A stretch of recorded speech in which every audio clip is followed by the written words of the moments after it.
o cualquier tipo de juicio, después viene la ejecución de la sentencia de ese juicio que algún órgano jurisdiccional o algún tribunal competente emitió. Muchas personas le llaman juicio en vía de apremio o juicio común, pero en realidad ya el juicio ya fue dado porque ya fue una sentencia firme. Entonces a eso les llaman, la forma correcta es proceso de ejecución y proceso en vía de apremio.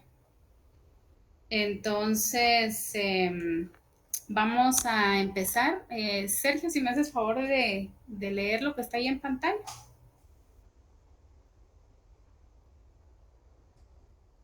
Bueno.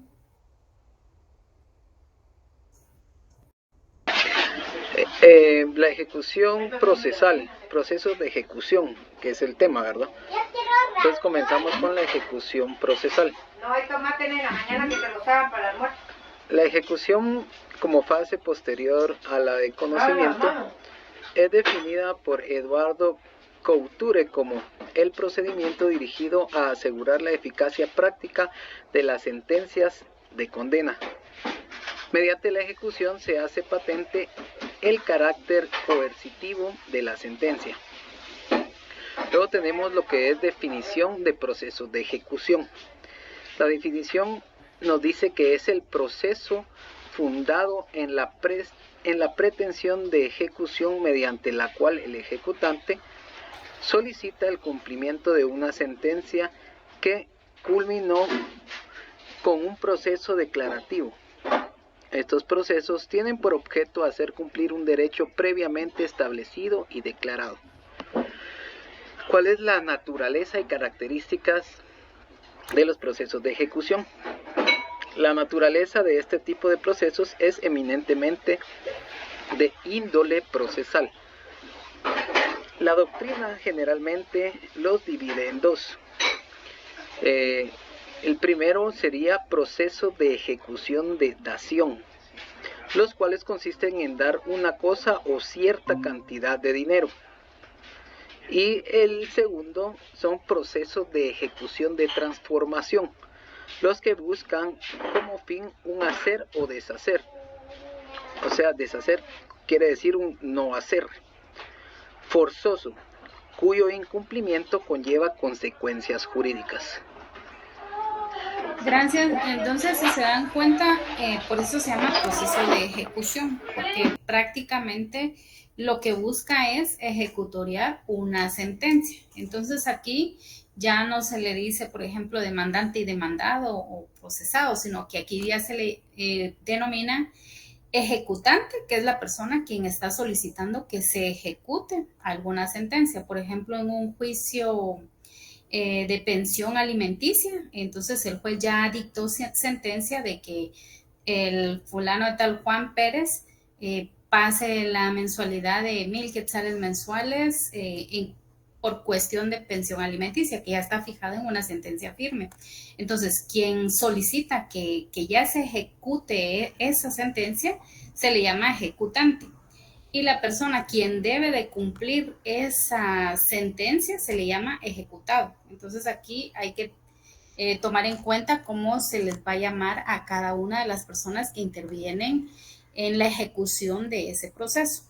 Y como vimos, como acabas de leer tú, hay procesos de ejecución de dación, ¿verdad? Que consiste en dar una cosa o cierta cantidad de dinero. Por ejemplo, en el juicio de pensión alimenticia hay una dación, ¿verdad? Porque van a dar una cantidad de dinero mensual según sentencia firme de un tribunal competente. También hay procesos de ejecución de transformación. Lo que buscan como fin es hacer o deshacer o no hacer. Que es de manera forzosa, cuyo incumplimiento conlleva consecuencias jurídicas. Hay que tomar en cuenta que también cuando hay procesos de ejecución es porque la persona de alguna manera no ha cumplido con la sentencia que le ha sido emitida. Entonces, por esa razón, las personas tienen que acudir a estos procesos de ejecución en donde digan, mire, señor juez, usted ya emitió sentencia, pero el ejecutado no quiere cumplir la sentencia que usted ya dictaminó.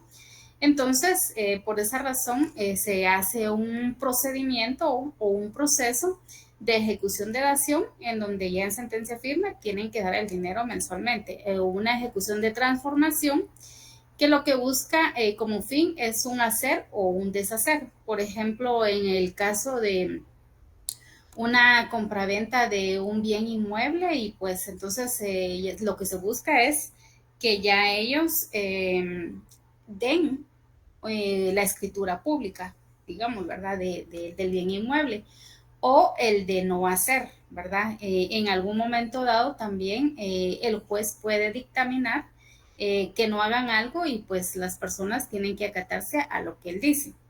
También hay ejecución expropiativa y ejecución satisfactiva. O sea, aquí todo versa en que de alguna manera se tiene que ejecutoriar lo que en sentencia firme lo ha dicho un órgano jurisdiccional. En la ejecución expropiativa, ya que busca el cumplimiento de una obligación mediante la afectación directa de los bienes del deudor. Y la ejecución satisfactiva, porque a través de ella se obliga a actos de hacer, de no hacer o escriturar, los cuales no perjudican directamente el patrimonio del deudor. También hay clases de ejecución. Hay ejecuciones que son de tipo individual y las ejecuciones que son de tipo colectivas. En el derecho guatemalteco, los procesos de ejecución se estructuran en el libro tercero del Código Procesal Civil y los clasifica de esta manera: ejecuciones individuales, ejecuciones colectivas y también las ejecuciones especiales.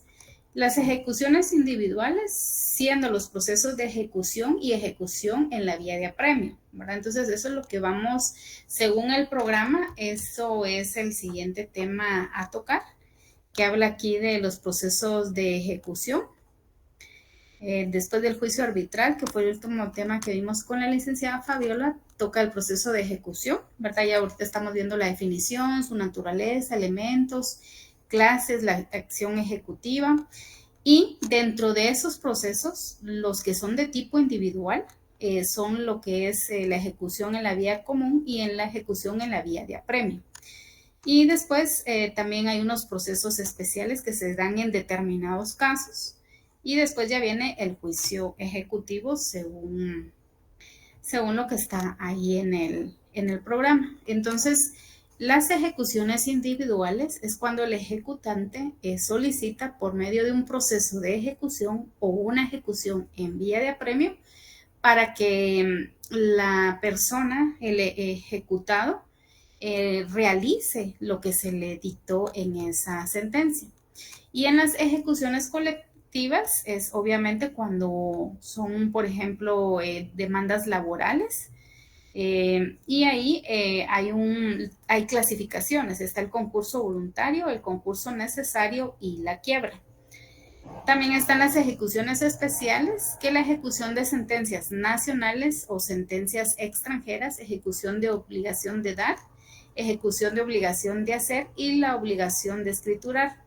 También está la ejecución por quebrantamiento de la obligación de no hacer, ¿verdad? Entonces, esas son parte de las ejecuciones especiales que entran en este rubro. También hay un presupuestos de la ejecución. Los sistemas jurídicos requieren de la manera concurrente que varios requisitos o presupuestos para que puedan existir un proceso de ejecución con toda la eficacia que requiere la ley. Ellos son la acción ejecutiva, el título ejecutivo y el patrimonio ejecutable.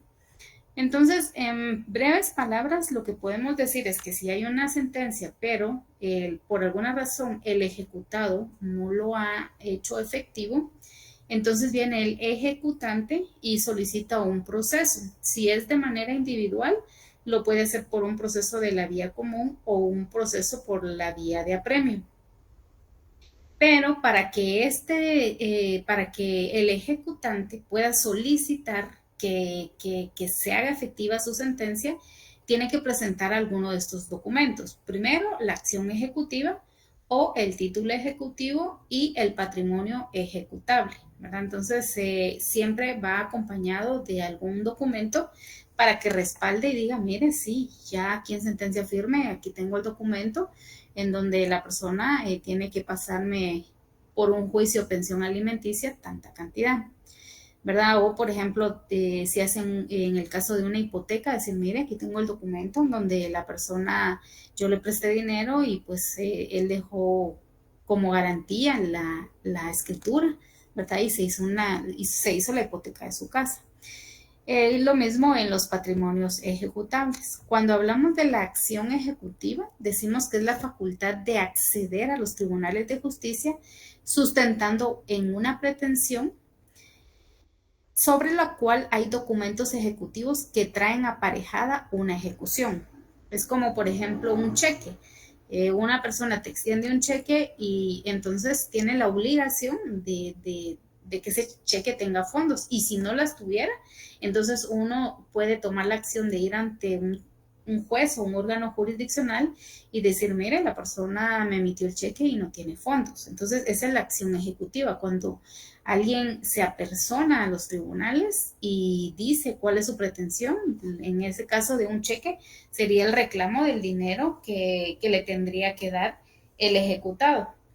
Pero entonces va acompañada la acción, va acompañada con un instrumento ejecutable, ¿verdad? Entonces acá dice que realmente no existe una real diferenciación entre la acción ordinaria y la acción propiamente ejecutiva, sino que lo que lo difiere es la pretensión. Cuando se ejercita una acción para ejecutar una sentencia, la vinculación con el derecho es evidente, lo cual se obtendrá a través del ejercicio de la acción profesional. Entonces, en sí la acción ejecutiva es cuando el ejecutante se apersona ante un órgano jurisdiccional acompañado de algún documento que le acredita para solicitar alguna pretensión. En el caso de un cheque, entonces viene esa persona ante juez competente, lleva su cheque y dice, mire, esta persona me debe tal dinero, me emitió el cheque, pero no tiene fondos, ¿verdad? Entonces yo necesito que se haga efectivo el pago de lo que dice en este cheque. También está el título ejecutivo. Es todo título que trae aparejada una ejecución, es decir, aquel en virtud del cual cabe proceder sumariamente al embargo y venta de los bienes del deudor moroso, a fin de satisfacer el capital principal debido, los intereses y las costas procesales. El título es el instrumento legal por el cual el acreedor puede exigir el cumplimiento de una obligación, cobrándose con los bienes del deudor. Previo embargo, un instrumento autónomo para la realización práctica del derecho. La importancia del título ejecutivo radica en que de su autenticidad, liquidez y exigibilidad depende la efectividad de una acción ejecutiva que busque el cumplimiento de una obligación o la ejecución de una sentencia. Entonces, por ejemplo, un título ejecutivo puede ser el documento de una hipoteca, ¿verdad? Entonces, la persona se apersona ante el juez y dice, mire, aquí tengo yo este documento en donde la persona me hipotecó su casa, pero pues no me ha dado ninguna cuota o solo me dio algo y pues necesito que sea efectiva, ¿verdad? Entonces, por eso es que va aparejada la pretensión con el título ejecutivo para que respalde esa acción o pretensión. También está el patrimonio ejecutable, cuando de bienes de objeto de la ejecución que constituyen un puesto de la ejecución forzada, en el sentido que sin él la coerción no puede hacerse efectiva. Obviamente yo no puedo decir, mire, me debe dinero cuando solo fue de palabra y cuando no hay ningún documento que respalde la pretensión. Entonces, cuando uno va a realizar un proceso ejecutorio en la vía común o un proceso en la vía de apremio, uno tiene que ir respaldado siempre con algún documento. Y obviamente si yo pretendo algo, debe de tener la persona un patrimonio ejecutable, algo con que me pueda pagar, ¿verdad? Yo no puedo ir ante un órgano y decir, mire, me debe dinero y la persona no trabaja, la persona no tiene casa, no tiene nada, entonces ¿de dónde se le va a cobrar? Entonces, en el patrimonio ejecutable, la persona debe decir, bueno, en el caso de la hipoteca, bueno, tiene como garantía la casa, ¿verdad? Entonces, es un procedimiento para que se haga efectiva la hipoteca, en el sentido de no es que a la persona le quede la casa, sino que vienen y hacen un procedimiento que le llaman tasación, que ponen en subasta pública la casa, lo publican y las personas que quieren y están interesadas, porque por ejemplo la persona le hizo un préstamo de 300,000, le hizo, y la otra dejó como garantía su casa, ¿verdad? Y hay un crédito hipotecario ahí. Pero si la persona nunca dio ninguna cuota ni nada, entonces la otra persona lo que pretende es recuperar su capital, ¿verdad? Entonces, ¿qué es lo que hace? Según el Código Procesal Civil y Mercantil, la tasación consiste en ponerle un precio a la casa. Es decir, bueno, la casa vale 400,000, por decirles algo. Bueno, entonces la vamos a subastar y entonces se hacen esas famosas subastas públicas y todas las personas que están interesadas tienen que dar el 10% del valor de la tasación. Ahora, ¿quién define el precio de esa casa? Personas especialistas en avalúos de casas, ¿verdad? Entonces él dice, bueno, sí, la casa la evaluamos en 400,000. Entonces, los que entran a esa subasta tienen que dar el 10% de esos 400,000 y pues obviamente se la van a dar al mejor postor, recuperan el dinero y entonces ya es otro procedimiento para que le devuelvan el capital a la persona, hablando del patrimonio ejecutable. Ahorita pues así es como a grosso modo, pero pues más adelante leyendo los artículos del Código Procesal Civil y Mercantil se entiende más esta logística. En principio, todo patrimonio del deudor es ejecutable. Por ejemplo, si tiene patrimonio, podríamos decir una casa, un terreno, muebles o algo que sea de valor y pues que de alguna manera se pueda transar o vender. Sin embargo, con el fin de proteger la dignidad humana, los ordenamientos jurídicos han excluido la posibilidad de ejecución procesal a determinados bienes y derechos que se consideren indispensables para la subsistencia. Hay cosas que, por ejemplo, no son objeto de que se puedan vender para que la persona pueda pagar la deuda que contrajo. Entonces, por ejemplo, por decirles algo, la estufa que sirve para cocinar y decir, bueno, que le vendan la estufa y con eso que me pague la deuda. No, si eso es un medio de subsistir. O, por ejemplo, las personas que, digamos que la persona es herrera y entonces dice, bueno, que le vendan su mesa de trabajo y sus aparatos para soldar y todo eso. Pero esa es su forma de subsistencia o ese es el medio con que él se gana la vida. Entonces, si le venden sus aparatos de trabajo o sus medios de trabajo, ¿cómo va a poder pagar la deuda? ¿Verdad? Entonces, por eso es que también en ese patrimonio ejecutable hay cosas que la ley resguarda si son indispensables para la subsistencia del ejecutado, ¿verdad? De la persona que adquirió la deuda. Ahora bien, aquí lo que interesa es determinar qué bienes constituyen el patrimonio ejecutable. En el principio del Código Procesal Civil y Mercantil guatemalteco, le concede al acreedor, o sea, a la persona que hizo el préstamo, el derecho de designar bienes sobre los cuales haya de practicarse el embargo según el artículo 301. Entonces, en el artículo 301 y en el artículo 306 hablan de qué cosas sí se pueden embargar y en el 306 de qué cosas no se pueden embargar. Entonces, si vamos a nuestro Código Procesal Civil y Mercantil, en los artículos 301 y 306 vamos a ubicar las cosas que son embargables y cosas que no son embargables. Entonces, si alguien tiene ahí a la mano su Código Procesal Civil y Mercantil para que pueda leer esos artículos, por favor. Aquí estoy buscando el mío, pero no sé qué lo hice. ¿Qué artículo es?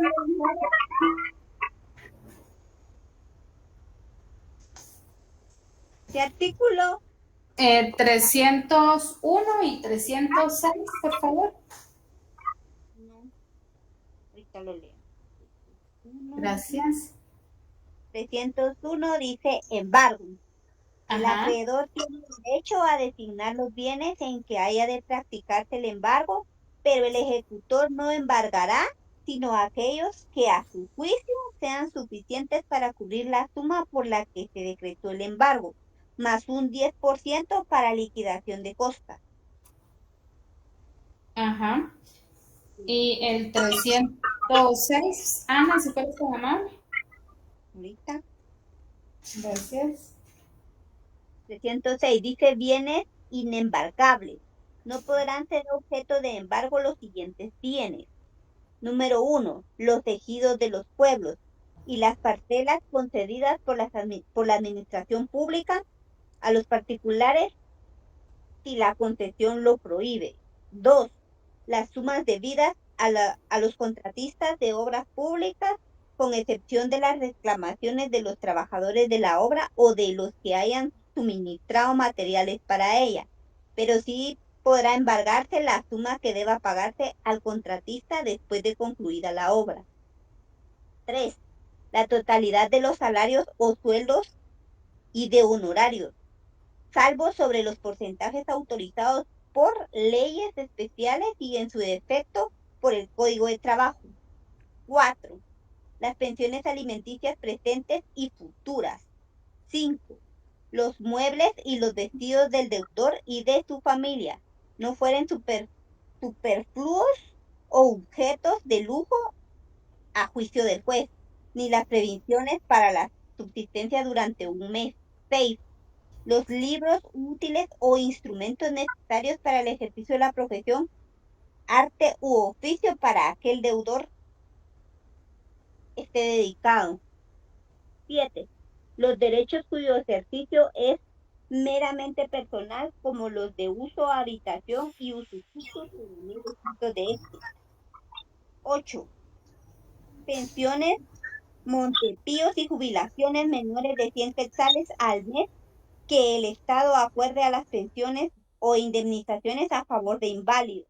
9, los derechos que se originen de los seguros de vida o de daños y accidentes de las personas. 10, los sepulcros o mausoleos. 11, los bienes exceptuados por leyes especiales. Y 12, las naves mercantiles, salvo las excepciones que establece la ley. Para los casos en que sea aplicable, pueden ser embargados los bienes a que se refieren los incisos anteriores cuando la ejecución provenga de la adquisición de ellos. Gracias, Ana. Entonces, cuando hay un proceso de ejecución, porque alguien le debe algo a otra persona, tiene que tomar en cuenta qué cosas sí les puede embargar y qué cosas no. En el 301 hace la salvedad. Por ejemplo, la persona le debe 1,000 quetzales a otra. Entonces, solo con vender el amueblado de sala ya cubre los 1,000 quetzales, pero la persona, el acreedor, el que prestó el dinero, tiene la autoridad de decir, bueno, sí, que se venda la sala comedor o que se venda la televisión, por decirles algo, pero solo lo que cubra la deuda que el otro ha adquirido.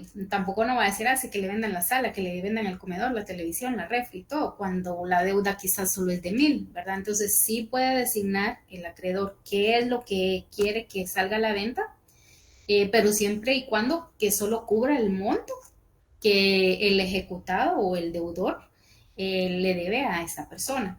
Ahora, en el 306, si se dan cuenta, hace una lista más extensa de las cosas que no se pueden embargar. Entonces, por ejemplo, en un caso que nos ponga la licenciada y que sea un proceso de ejecución común y diga, bueno, quiere venderle un mausoleo, que él es dueño de un mausoleo, no se puede, porque entonces tenemos que ir al artículo 306 y en el inciso 10 dice que los sepulcros y mausoleos, cuando alguien es dueño de un sepulcro o de mausoleos en algún cementerio, eso es inembargable, o sea, eso no se puede vender o no se le puede quitar, ¿verdad? Entonces también la ley respalda de alguna manera al ejecutado o al deudor algunos bienes que son intocables, ¿verdad? Que no se le pueden vender. Entonces, antes de verificar si ese patrimonio se puede ejecutar, hay que verificar el 301 y el 306 para poder dilucidar si en realidad eso sí procede para embargarse o no. También hay leyes especiales que disponen la inembargabilidad de otros. Como ustedes saben, hay leyes específicas, ¿verdad? Entonces hay cosas que eso también se tiene que tomar en cuenta en un caso en concreto. El autor Jaime Guas, en cuanto al principio de inembargabilidad universal de los bienes de un deudor, lo clasifica en 3 formas. Primero, hay cosas que son inembargables por razones de interés público, por ejemplo, bienes nacionales, los ejidos y parcelas concedidas por la administración y las sumas debidas a contratistas, ¿verdad? Esa es la primera clasificación, cosas que son de interés público, por ejemplo, bienes nacionales, no se puede embargar el Palacio Nacional, ¿verdad? Aunque Guatemala tenga una deuda externa de no sé cuántos millones, pero por ser un bien nacional y de interés público, eso es inembargable. Es criterio generalmente admitido que los bienes del Estado no son embargables, según el artículo 1348 del Código Fiscal de junio de 1881. En el artículo 119 de la Ley Orgánica del Presupuesto, Contabilidad y Tesorería de la Nación, o sea, el decreto presidencial número 552 de 1956, la Constitución Política de la República de Guatemala no establece nada sobre la inembargabilidad de los bienes del Estado o sus instituciones, pero sí establece cuáles son los bienes de la nación en su artículo 129. Entonces, en el artículo 129 dice que cosas no son embargables. Entonces, por ende, eso es inembargable, ¿verdad? Aunque no especificada en el Palacio Nacional, no se puede embargar, o no se puede embargar el Banco de Guatemala. Pero sí en el artículo 129 dice qué cosas son propiedad del Estado y por ende se toma en cuenta que eso no se puede embargar. También los ejidos y parcelas concedidas por la administración. Los ejidos pues son terrenos que antes les daban a las personas para que trabajaran sus tierras y tuvieran ahí pues arroz, frijol, tomate, sus cosas para ellos, para las personas trabajadoras.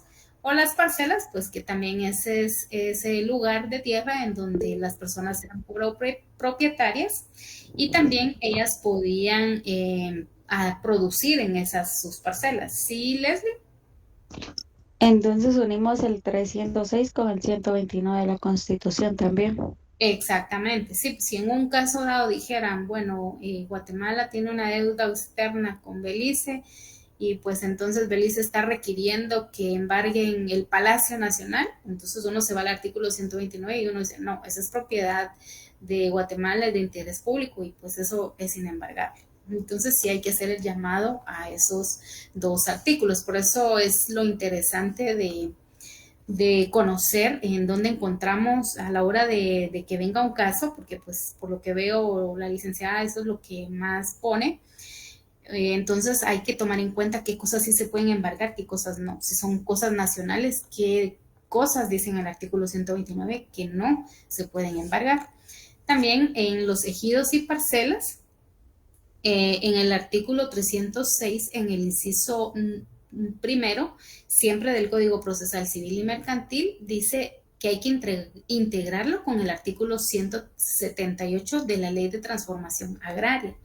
Ahora, en cuanto a las parcelas concebidas por la administración pública a los particulares, para cualquier finalidad útil, ya que la ley no lo especifica, solamente son inembargables si la concesión que les otorga los prohíbe expresamente, ¿verdad? Entonces, todo eso hay que tomarlo en cuenta. También las sumas debidas a contratistas, según el artículo 306 del inciso segundo, siempre del Código Procesal Civil y Mercantil, también hace alusión a qué cosas sí se pueden embargar y qué cosas no. También la otra clasificación que hacen es la inembargabilidad por razones de interés social, ¿verdad? Aquí vemos por razones de interés público y aquí por razones de interés social. Por ejemplo, no se pueden embargar salarios y honorarios, alimentos y pensiones alimenticias, mobiliarios y vestidos del deudor y su familia, instrumentos de trabajo, pensiones, montepíos y jubilaciones, seguros, sepulcros y mausoleos, que fue el artículo 306, que literalmente lo leyó Ana en todo el artículo, ¿verdad? Entonces aquí hace alusión a qué cosas no se le pueden embargar. También la otra clasificación es la inembargabilidad por razones de interés privado. Entonces hay razones de interés público, razones de interés social y ahora vemos las razones de interés privado. Por ejemplo, encontramos aquí algunos supuestos que están regulados en la legislación civil y en la legislación mercantil, como el uso, habitación y usufructo, según el artículo 306 en su numeral séptimo. También los derechos en el fideicomiso, según el artículo 782 del Código de Comercio, el patrimonio familiar, según el artículo 352 y 356 del Código Civil, y los artículos 73 y 78 de esta ley específica, que es la Ley de Transformación Agraria, ¿verdad? Entonces, por razones de interés privado, estas tres cosas no se pueden embargar. También los bienes exceptuados por otras leyes, como hay leyes específicas, ¿verdad? Según el artículo 306 del inciso 11 del Código Procesal Civil y Mercantil y en el artículo 16 de la Ley de Almacenes Generales de Depósitos, según el decreto 1746 del Congreso y el último párrafo del artículo 306 del Código Procesal Civil y Mercantil. Entonces, prácticamente hay que hacer el llamado a estos artículos para saber qué cosas son de interés privado y por esa razón no pueden ser embargables. Aquí hay un cuadro comparativo para diferenciar lo que es un juicio ejecutivo en vía y el juicio ejecutivo común. ¿Sí? Subir un poquito la pantalla para ver qué leyes. Gracias. Bueno, entonces ahorita voy un poquito más rápido porque el otro día ya habíamos visto este instrumento, ¿verdad? Entonces por eso voy un poquito más rápido porque ahorita mi interés es solo hacer un repaso general y ver un caso en concreto de un juicio ejecutivo en la vía de apremio. Entonces, para diferenciar, en la vía de apremio, los títulos ejecutivos son diferentes al ejecutivo común.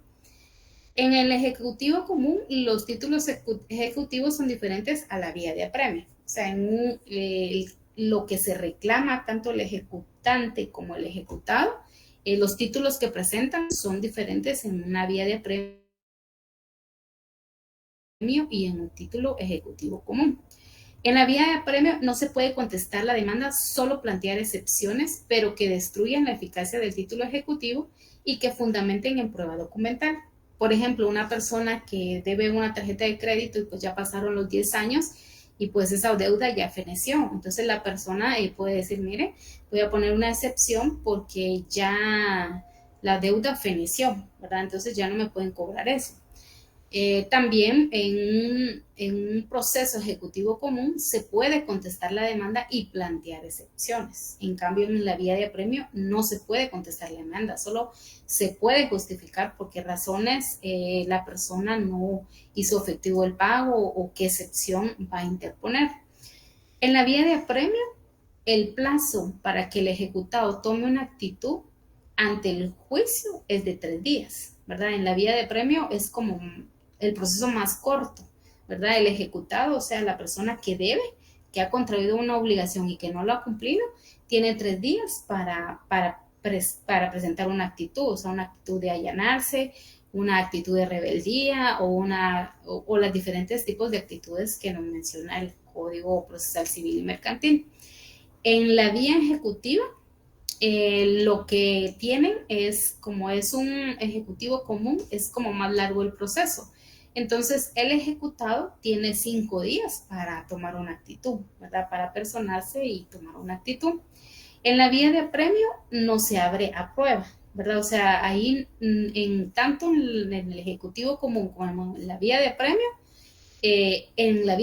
no se abre prueba, mientras que en el ejecutivo sí se abre a prueba, ¿verdad? En la vía de apremio solo está el ejecutado poniendo sus razones por qué razón o qué excepción interpone para no pagar la deuda, mientras que en el ejecutivo común ahí sí se abre a prueba, ¿verdad? Se verifica todas las pruebas que ambas partes están presentando.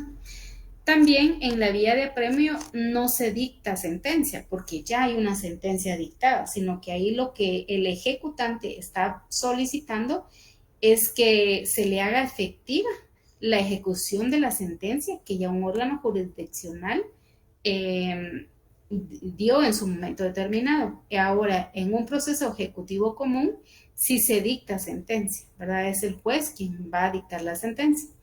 En la vía de apremio, las resoluciones son apelables. Por ejemplo, el auto que no admita la vía de apremio, el auto que apruebe la liquidación, ¿verdad? Esas resoluciones sí son apelables.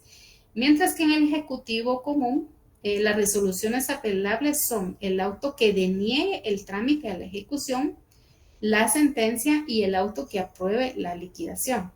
En otras palabras, si es un proceso ejecutivo común y hay un auto, ¿verdad?, que diga, que deniegue el trámite a la ejecución, que diga, por decirles algo pues así como muy burdo, de no se le pague la pensión alimenticia, bueno, entonces pueden ellos apelar a ese auto y decir, a ese auto que emitió el juez, y decir, no, mire, si nosotros necesitamos que nos pague la pensión alimenticia, ¿verdad? En el ejecutivo común puede ser apelar en la sentencia, decir, mire, señor juez, en la pensión alimenticia usted puso una cantidad muy, muy baja y eso no me alcanza para mantenerme a mí y a mis hijos.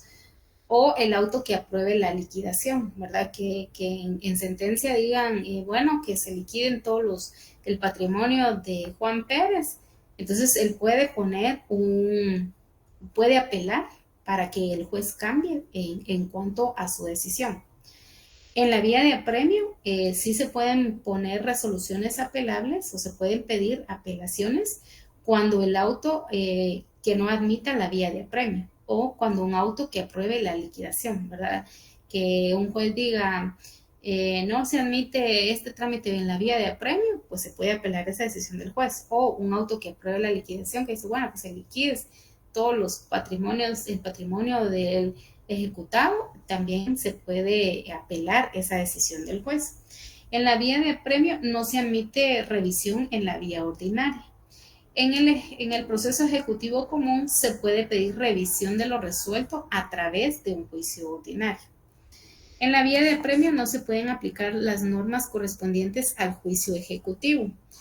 En el proceso común se pueden aplicar las normas correspondientes a la vía de apremio, ¿verdad? Eso es en relación al contenido inicial de lo que es un proceso de ejecución, ¿verdad? Ahora, viendo un caso en concreto, aquí encontré algunos casos que por ejemplo, es un estudio jurídico doctrinario de un juicio ejecutivo. También tengo uno que es un escrito inicial, también que es en la vía de apremio, y otro que es un juicio ejecutivo también en la vía de apremio. Entonces, si miramos, por ejemplo, que solo es un juicio ejecutivo, el caso es el siguiente. La parte demandada, Avidez Arceli Jiménez Cruz, en el presente caso solicitó asesoría legal al bufete popular según consta en los registros respectivos, actuando en ejercicio de la patria potestad de sus menores hijas, Lisbeth Michelle Hernández Jiménez y Luz María Hernández Jiménez, a efecto de solicitar por parte del bufete popular que se le brinde asesoría y procuración, con la pretensión de que se le dé cumplimiento a lo establecido en la sentencia en juicio oral de fijación de pensión alimenticia identificada bajo el número 213-2010, de fecha 18 de enero del 2011, ante el juez de Trabajo y Previsión Social y de Familia del Departamento de Jalapa. En dicha sentencia se declaró fijación de pensión alimenticia por la cantidad de 500 quetzales mensuales, los cuales debían ser entregados en forma mensual, anticipada y consecutiva a favor de sus menores hijas, Lisbeth Michelle Hernández Jiménez y Luz María Hernández Jiménez. El señor Juan Francisco Hernández Donis, que es el ejecutado, es la persona que tenía que cumplir con esa sentencia, incumplió la sentencia dictada, puesto que desde el mes de septiembre de 2017 hasta el mes de septiembre de 2019, el padre de la menor dejó de hacer efectiva la entrega de la pensión alimenticia, en la forma establecida según la resolución dictada. adeudando la cantidad de 12.500 quetzales exactos en concepto de pensiones alimenticias atrasadas por 25 meses. Razón por la cual solicitó asesoramiento y procuración en el trámite correspondiente para el cobro de pensiones alimenticias atrasadas que le adeuda el padre de las menores, toda vez que el ejecutado incumplió su obligación, no obstante de sus múltiples requerimientos en forma extrajudicial, por lo cual la demandante se ve en la necesidad de cobrarle mediante la vía judicial correspondiente para el efecto. Entonces, si nos damos cuenta acá, ya había una sentencia, ¿verdad? Pero como este señor, el ejecutado, el deudor, dejó de pagar la pensión alimenticia, entonces viene la persona que es la ejecutante y entonces interpone un proceso, ¿verdad? Por la vía común para solicitar que esta persona haga efectiva lo que en sentencia firme se le dijo. Y por eso es que aquí no sé, mucha gente le llama juicio ejecutivo común y juicio en vía de apremio, pero la verdad que la palabra juicio está mal empleada porque el juicio ya fue dado en sentencia firme. Ahorita solo estamos procurando que sea ejecutivo ese proceso, ¿verdad? Por eso es que es un proceso ejecutivo en la vía común y un proceso en la vía de apremio. Y el Código Civil así es como los designa, no le dice juicio en vía de apremio o juicio en vía común, sino dice proceso por la vía común o proceso ejecutivo en la vía de apremio.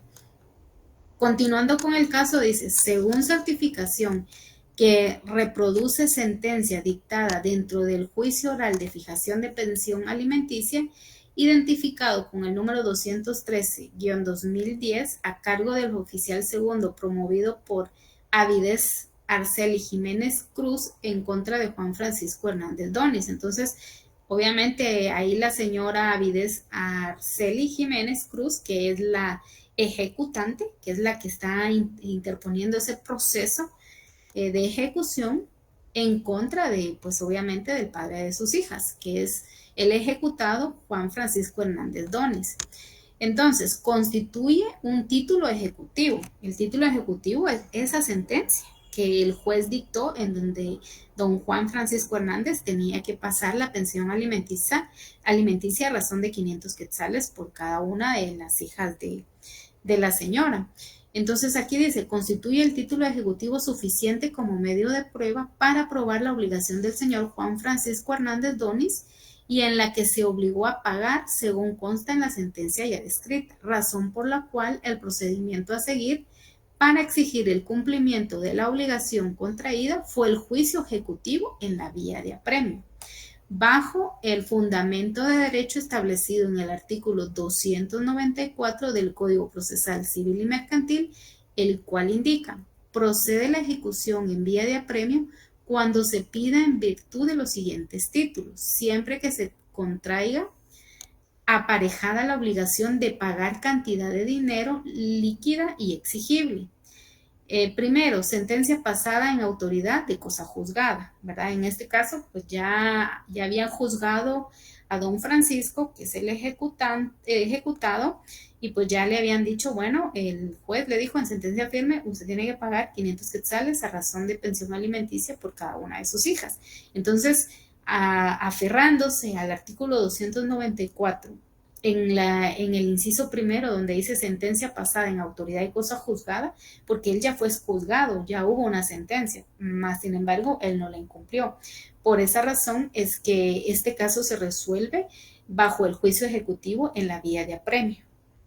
También, si fuera un laudo arbitral no pendiente de recurso de casación, créditos hipotecarios, bonos o cédulas hipotecarias y sus cupones, créditos prendarios, en sexto, transacción celebrada en escritura pública y convenio celebrado en juicio. Entonces, ¿cuándo sabemos que puede ser un juicio ejecutivo en la vía de apremio? Cuando cumple cualquiera de estos siete numerales. En este caso, como es una pensión alimenticia y ya fue una cosa juzgada, entonces ahí tenemos que basarnos en el artículo 294 en su numeral primero para decir bajo eso nos amparamos que se está tramitando este proceso ejecutivo en la vía de apremio. Aquí pusieron juicio, pero en realidad se llama proceso ejecutivo en la vía de apremio. También el juicio que se promovió ante el Juzgado de Primera Instancia de Trabajo y Previsión Social y de Familia del Departamento de Jalapa por razón del domicilio, ya que tanto la parte demandada como la demandante son residentes de dicha localidad de la cual tiene conocimiento este juzgado. El juicio se inició mediante el memorial de demanda presentado el 26 de septiembre de 2019, en el que promueve juicio ejecutivo en la vía de apremio en contra del señor Juan Francisco Hernández Donis, del cual el juez correspondiente resuelve en forma positiva todas las pretensiones contenidas en dicha demanda, tal como consta en la resolución de fecha 7 de mayo de 2018. Asimismo, para los efectos requeridos, nombra como ministro ejecutor al notificador primero mediante la resolución también de fecha 29 de octubre de 2019 y manda a notificar del memorial relacionado y la resolución al ejecutado y asimismo en su calidad de ministro ejecutor que requiere de pago por la cantidad deudada correspondiente a las pensiones alimenticias atrasadas, a lo cual el ejecutado Juan Francisco Hernández Donis no se apersona al juzgado. Entonces, ahí ya él presentó una actitud, que es la actitud de rebeldía por no apersonarse. No se apersona al juzgado para hacer efectivo el pago de la cantidad deudada, en virtud de la cual se certifica lo conducente al Ministerio Público para la instrucción del proceso penal correspondiente por el delito de negación de asistencia económica, ¿verdad? Entonces, cuando uno va a clasificar si va a ser un proceso ejecutivo por la vía común o un proceso ejecutivo en la vía de apremio, uno tiene primero que ver qué artículo es el que dice, sí, es un juicio en vía de apremio, en este caso el 294, verificar y uno dice, sí, artículo primero, artículo 294, numeral primero, es cosa juzgada, entonces esto se resuelve o se solicita por un proceso ejecutivo en la vía de apremio. Segundo, ver qué cosas sí son embargables y qué cosas no son embargables. Tercero, verificar que la persona, a la persona a quien se le está solicitando el pago de esto, uno presente el título ejecutivo, en este caso la sentencia, para aparejar y dar validez al proceso que estoy iniciando con el documento correspondiente, ¿verdad? Entonces, esas tres cosas hay que tomarlas en cuenta a la hora de decidir si es un caso por la vía común o un caso en la vía de apremio, ¿verdad? También hay juicio, la otra clasificación que es el juicio ejecutivo en la vía de apremio. Hay leyes aplicables al caso en concreto. Por ejemplo, en este caso, ¿qué artículos tienen que mencionarse en este caso? Por ejemplo, el artículo 51 que habla de la protección a menores y ancianos. Dice el artículo 51 constitucional, el Estado protegerá la salud física, mental y laboral y moral de los menores de edad y de los ancianos. Les garantizará su derecho de alimentación, salud, educación, seguridad y prevención. Entonces, ahí se puede hacer el llamado en este caso en concreto al artículo 51 que habla de la protección a menores en este caso y a su derecho de la alimentación por medio de esa sentencia que emitió el juez de que el señor tenía que prestar por razón de pensión alimenticia.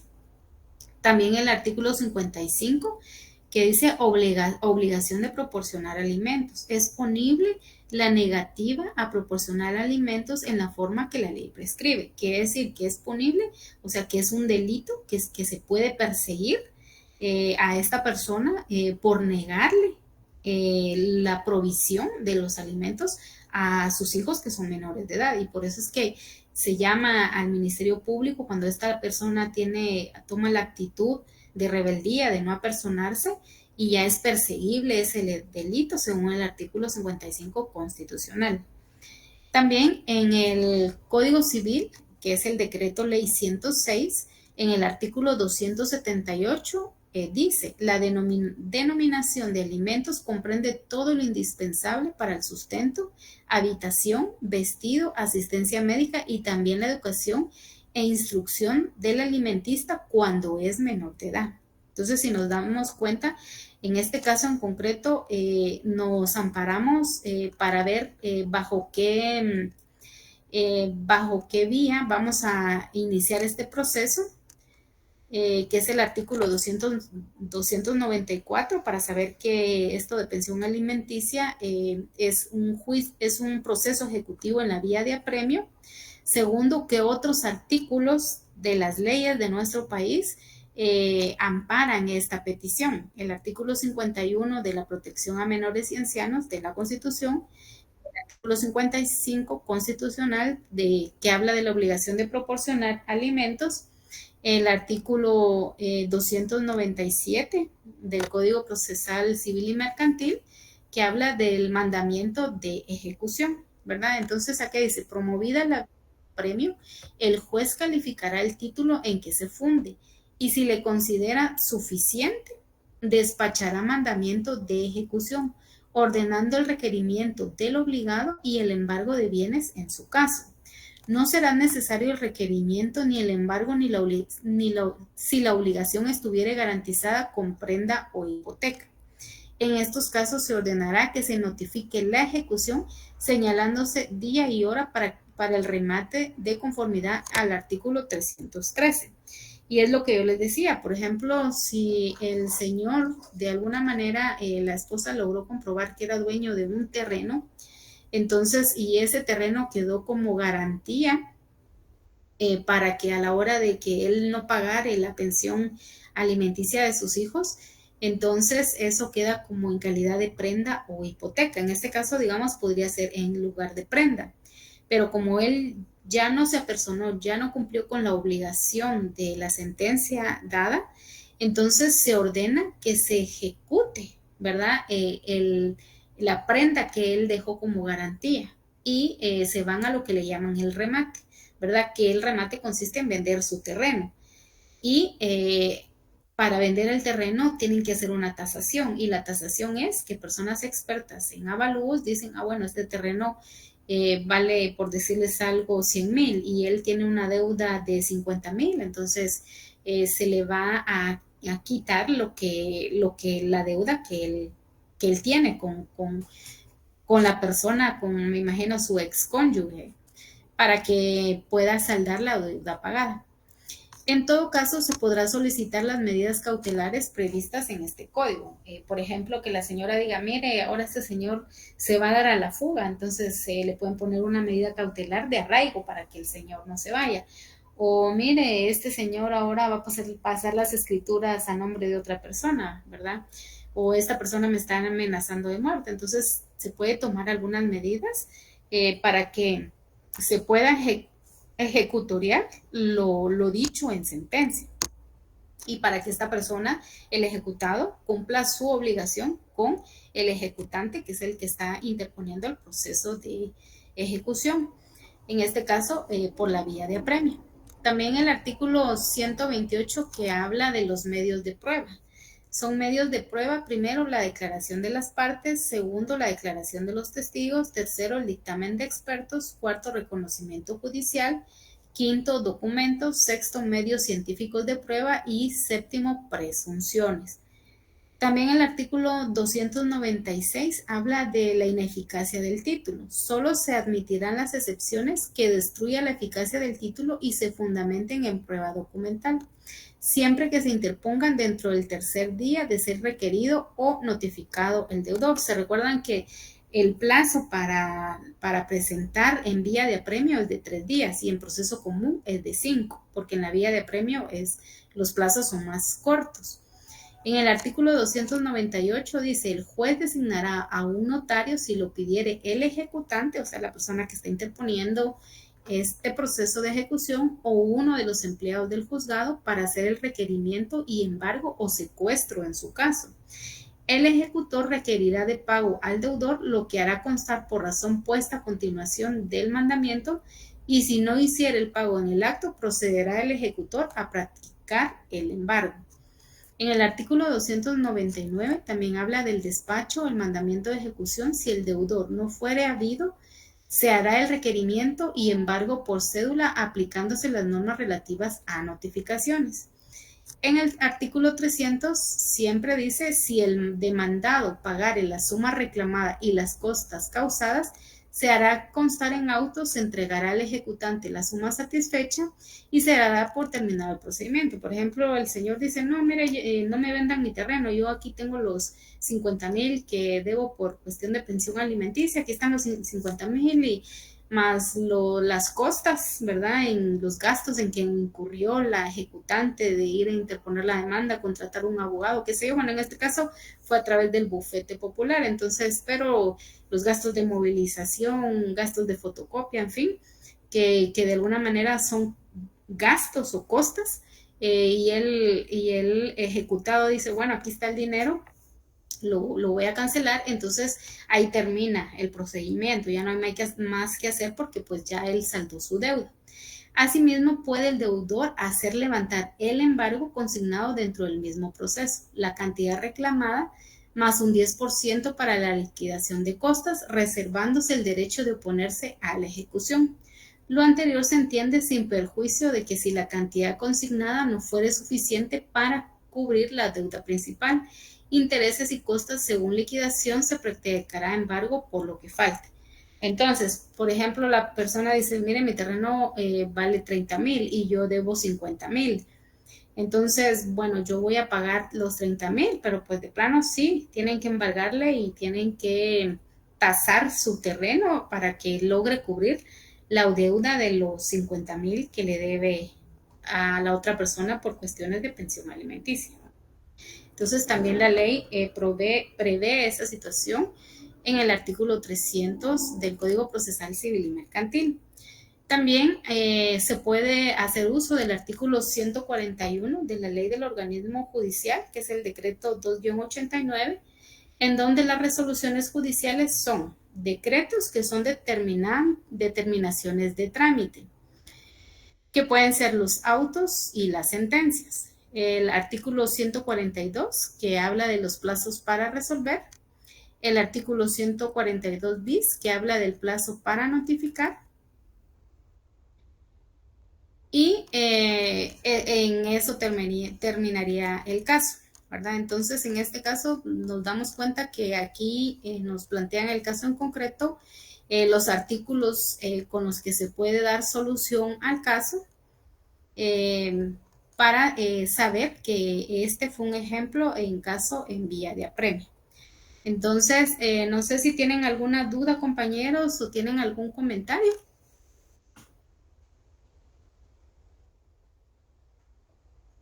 Muy bien, entonces vamos a dejar el repaso ahí, ya por lo menos vimos un poco de teoría y un poco de práctica como para ir agarrando un poquito de manita para ir asociando los temas que a continuación vamos a ver con la licenciada.